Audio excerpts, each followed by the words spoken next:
মাননীয় স্পিকার, অন্যতম তৃতীয় যে মূল লক্ষ্য এই বাজেটের, সেই লক্ষ্যটি হচ্ছে যা মাননীয় স্পিকার আপনি জানেন গত সপ্তাহে আমি দুটি দেশ সফর করে এসেছি, একটি মালয়েশিয়া এবং একটি চীন।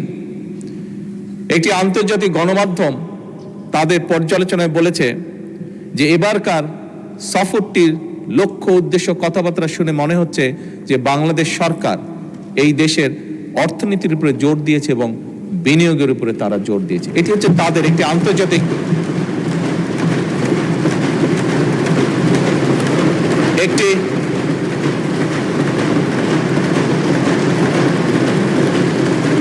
একটি আন্তর্জাতিক গণমাধ্যমের অ্যানালাইসিস। মাননীয় স্পিকার, ওনারা সঠিক বলেছেন আমাদের তৃতীয় এবং সবচেয়ে গুরুত্বপূর্ণ যে লক্ষ্য এই বাজেটে, সেটি হচ্ছে বিনিয়োগ, উৎপাদন এবং কর্মসংস্থানের যে চাকা সেটিকে সচল এবং শুধু সচলই নয়, সেটিকে বেগবান করা।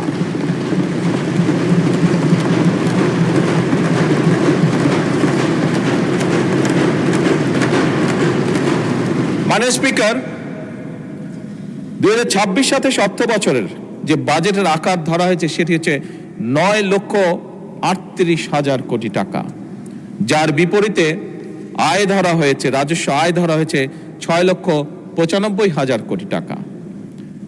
মাননীয় স্পিকার, দেশের বর্তমান বাস্তবতা হলো আমাদের সম্পদের সীমাবদ্ধতা রয়েছে, আমরা যত বড় বড় যাই কথা বলি না কেন।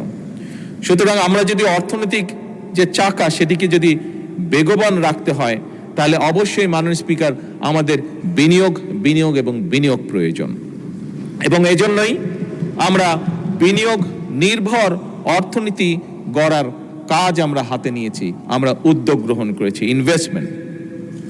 এবং এই উদ্দেশ্যে মাননীয় স্পিকার, আমরা বাজেটে উন্নয়ন ব্যয়ের অংশ সামনের অর্থ বছরের জন্য 50%-এরও বেশি বৃদ্ধি করে 3,16,000 কোটি টাকায় উন্নীত করেছি। মাননীয় স্পিকার,